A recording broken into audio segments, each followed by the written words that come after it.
Next up, live testimonies of mothers who experienced a transformation in their lives through the power of God.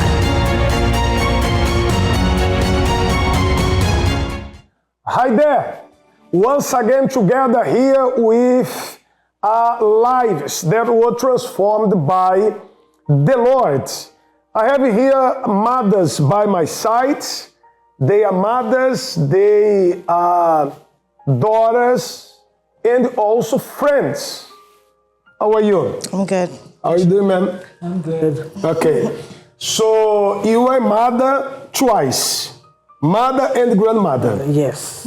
So her mother and grandmother of her children. Yes. By the way, what's your name again? Varley. Verley. Mrs. Verley, how many grandchildren? I have 18 grandchildren. 18 grandchildren. Yes. And how many children? 4. 4. One of those is here. Your name again? Arlette. Arlette. Miss Arlette. Yes.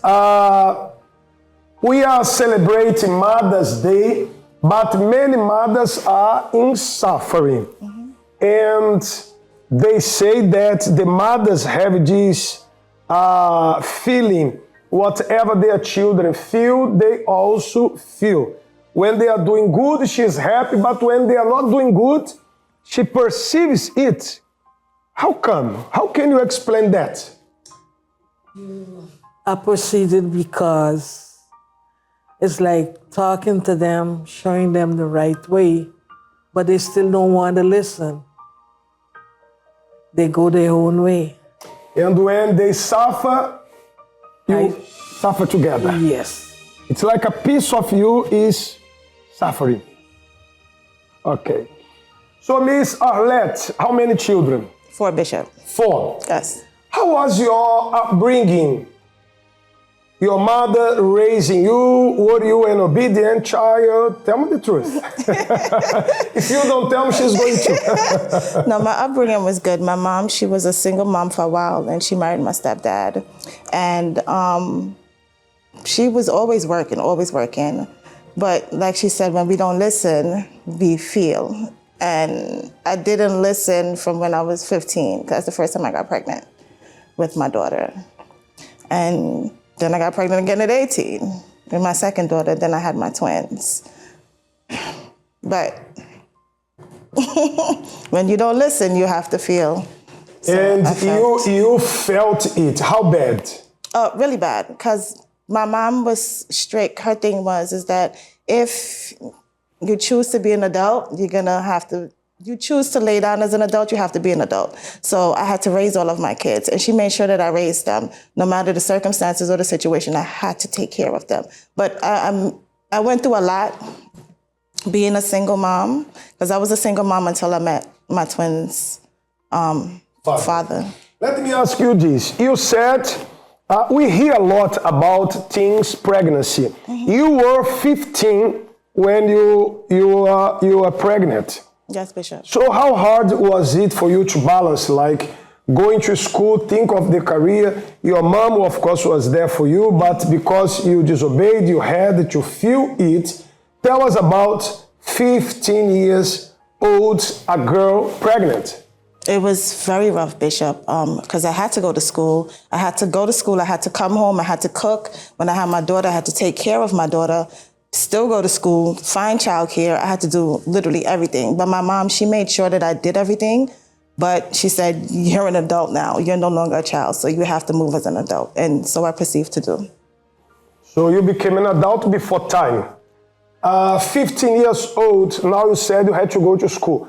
As you were in school, who was taking care of the baby? She was at daycare. Daycare? Yes, sir. Okay.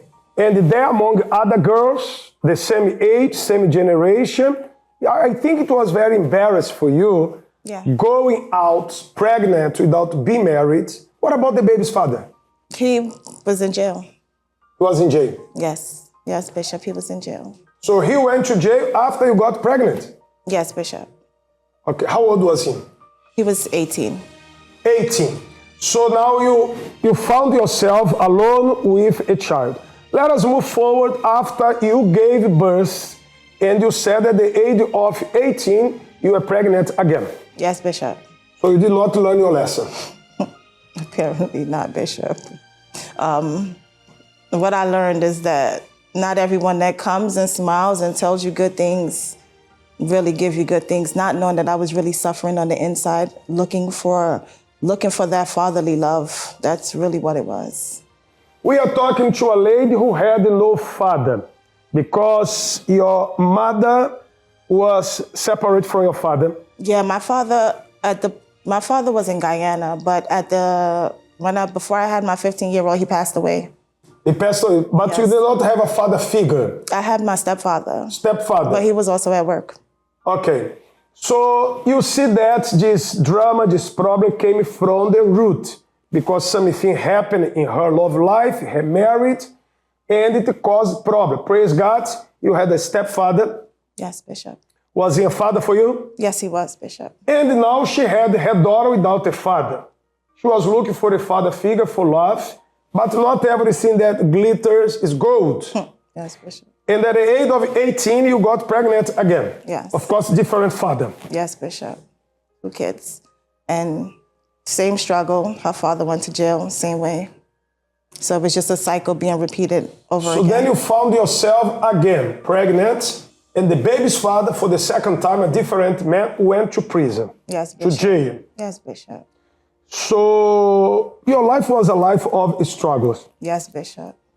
Okay. Spiritually speaking, any addiction, any depression, any spiritual problem, panic attacks? The issues, the spiritual problems and addiction didn't come till I had my twins. When I had my twins, when I was pregnant with them, I knew it was like a hard pregnancy because I was in and out of the hospital. Sometimes I would be at the hospital all day, 3 times a week, because they wasn't letting me know, but both of our hearts were failing at that point in time, or 3 of our hearts. But they wasn't letting us know. They just had me just come in and I would ask, and they just was like, oh, we're just monitoring the babies. But I believe I went through postpartum depression after I had them. So both of them were born sick. Yes, Bishop. They had the heart problem. My daughter had, the bottom of her heart wasn't developed. She had a large VSD. So she had to do open heart surgery at about 3 months old. And both of them were born with cleft lip and palate. And the first surgery, they were about, my daughter, I think she was like 9 months, and my son was a year. And now you start develop depression. Yes. I was severely depressed to the point that I turned to alcohol. I turned to smoking and drinking and partying. Like when their grandmothers would take them just to give me a break, that's what I would do in my free time. Let us go back to the past, because at the age of 15, you became pregnant. But as a young girl, like 10 years, 12, 13, what was your dream? You did not dream, say, I'm going to have 2 babies and their parents, their fathers will go to jail. You did not plan, I'm going to have twins that are sick. You did not plan to stop like your life, and because you saw the struggles of your mom, of your family, you did not plan to have all this, did you? No, Bishop. What was your plan, your dreams? My original dream was to actually be a lawyer. That's what I went to school for. You went to school to be a lawyer. Yes, Bishop. And your dream became a nightmare. It's like it was, the mission was aborted. Yes, Bishop. Now, 4 kids, and how was now a mother of 4 kids, and you were depressed. Yeah, but I had to, me thinking that I had to remain strong for myself in order, because I didn't want to see them really see me suffer how I was suffering. So I had this outer exterior that I am this superwoman, but inside I was crumbling. How did you have a turnaround in your life? How did you stop suffering? When I came to church, Bishop, honestly, when I came to church, I was, my daughter was going to therapy. She was going to see the psychiatrist, and I also was going to see him. But one thing they always told me is that nothing's wrong with you. You're not crazy. You're just severely depressed. And like I said, the last time I met a young lady named Melissa, and Melissa told me, she said, I know somebody that can help you. And she sent me here, and I've never left, Bishop. This is the only place that I have come, and I have went to many churches, but this is the only place I have come and I have received peace. That to know that my struggles, it's okay that I struggle through whatever, because now God has given me the peace that I need and the peace that I deserve in my life. You never had such peace? No. Ooh, tears of joy. No, Bishop, I haven't. Thank you. Tears of joy.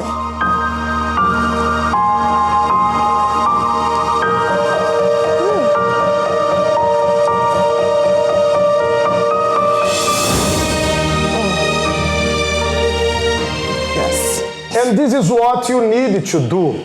Just as she is doing, her mom as well, you need to wipe away your tears. And you need to bring these tears to the altar. Miss Arlette, she brought her tears to the altar, to the one that can dry your tears, to the ones that can bring a turnaround in your life. This is what you need to do. Because she is the true witness. You suffered together with your daughter. I did. You did? Yes.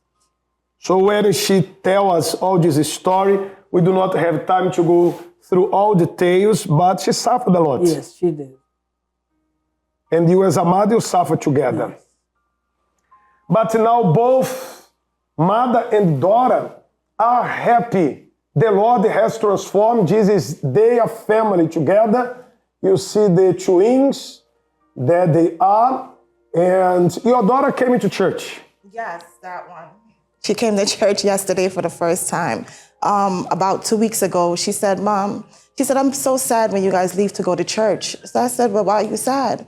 She said, you know, my soul just be so sad. I said, so what do you want to do? Because I've evangelized her before. And she's like, Ma, when I'm ready. So I listen, Bishop. I let her be, right?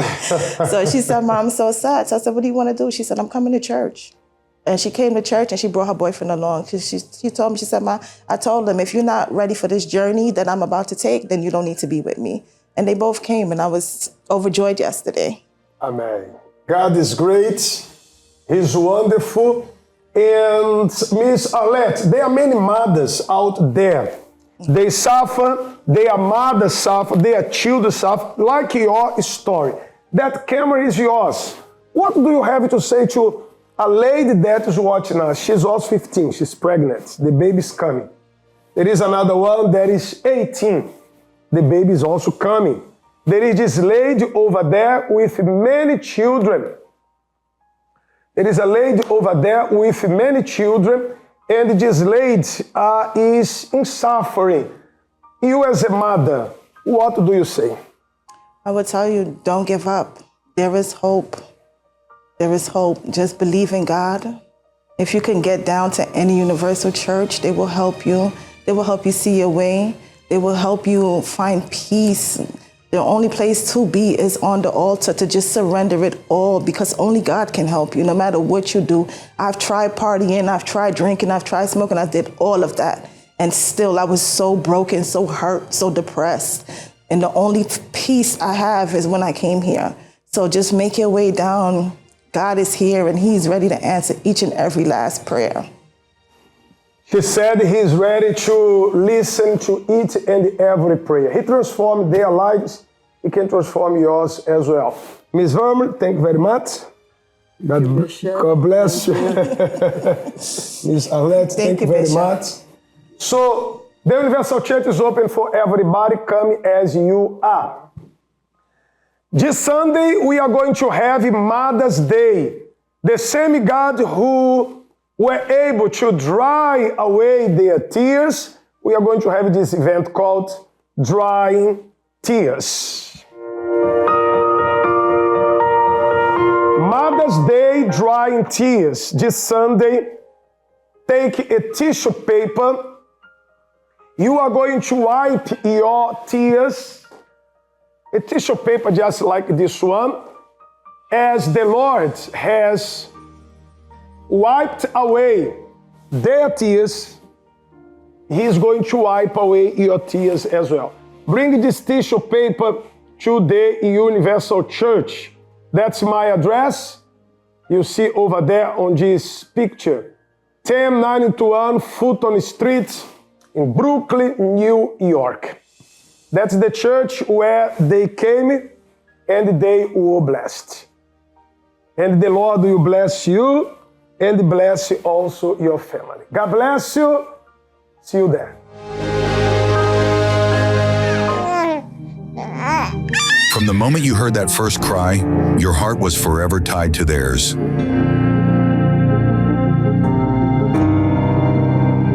Motherhood became your world. You held their tiny hands through the first steps, wiped away their tears, and stood proudly as they walked into their first classroom. With every heartbeat, every breath, you gave them your endless love and unwavering support. As your child grew older, they drifted away, leaving you questioning if your love was ever enough. From the sidelines, you watched them struggle, your heart breaking with every wrong turn. The tears you've shed carry the heavy weight of feeling like you failed as a mother. This Mother's Day doesn't have to be a day of sorrow. At the Universal Church, a special prayer will be held for mothers who have been crying for their children. Come, wipe away the tears, and believe they will be turned into tears of joy. Join us Sunday, May 11th at 1091 Fulton Street, Brooklyn, New York, 11238, and at Universal Church locations nationwide. Service times 7 a.m., 10 a.m., 3 p.m., and 6 p.m.